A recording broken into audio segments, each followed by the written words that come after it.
Ayan tayo. Puyat na puyat ngayon si pare.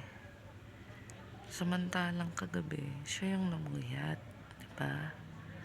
Imbis na matulog, iyak ng iyak. Tapos ngayon, ang sarap ng tulog niya. Kahit tanghali na. O, diba? Ang angas pa ng pwesto sa higaan. O, minsan habang tulog, ngingiti-ngiti pa yan. Ayan, gulat pa.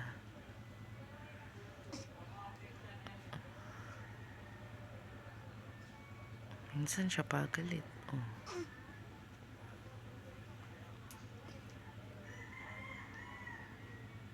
Ang saya-saya, no?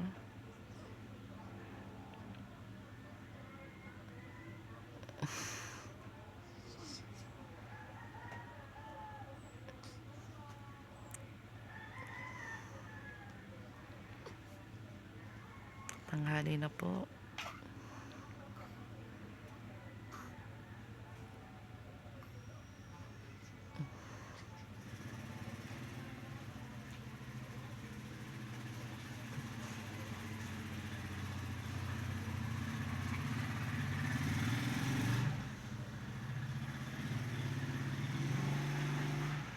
Tulog pa din siya.